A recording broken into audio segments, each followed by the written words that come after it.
से महाबली की सेना को पराजित करने के बाद महाभारत का विजेता बन गया, तो उसे लगने लगा कि ये तो उसका निजी पराक्रम है, उसके बाणों में बल है, पुरुषार्थ है। अर्जुन मन ही मन इस बात पर इठलाते हुए अपने रथ पर सवार होकर युद्ध भूमि से लौट रहा था। जब अपने शिविर के आखिर में पहुंच गए तो उसके रथ पर बैठे हुए मधुसूदन सारथी भगवान श्री कृष्ण ने कहा, पार्थ, रथ से नीचे उतर जाओ। उसने श्री कृष्ण से कहा कि माधव, आप सारथी, आप उतर जाइए, मैं भी उतर जाऊंगा। श्री कृष्ण ने कहा, नहीं मित्र, तुमसे कह रहा हूं, तुम पहले नीचे उतर जाओ। जब यह विवाद थोड़ा बढ़ा तो अर्जुन के ठीक पीछे खड़े हुए धर्मराज युधिष्ठिर ने कहा, द्वारिकाधीश अगर कोई बात कह रहे हैं तो उसमें कोई संकेत है। अर्जुन को कुछ समझ तो आया नहीं। भ्रकुटी पर ताव देकर थोड़े अनमने भाव से अर्जुन रथ से नीचे उतर गया। अर्जुन के नीचे उतरने के बाद सब लोग जाने लगे तो कृष्ण जैसे ही रथ के नीचे उतरे,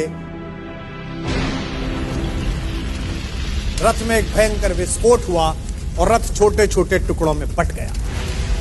विजय का सिंहासन सामने देख रहा था जो अर्जुन, जिसके सिर पर विजय का ताज था, उस अर्जुन ने पलट कर देखा तो माधव मुस्कुरा रहे थे और रथ जल रहा था।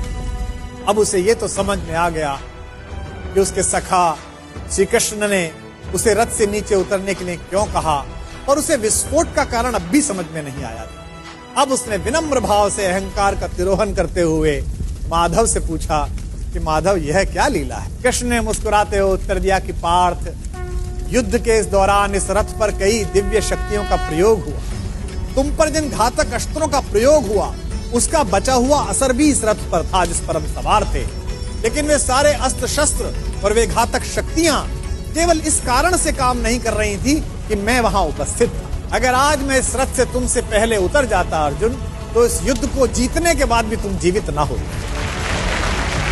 अर्जुन की आंख खुल गई। उसे यह एहसास हुआ कि विश्व की जिस सबसे बड़ी विजय को वो अपना निजी पराक्रम मान रहा है, वो केवल उसकी उपलब्धि नहीं बल्कि उसमें ईश्वर के उस अंश की सद्भावना है जिसे मधुसूदन भुवन मोहन कन्हैया कहा जाता है।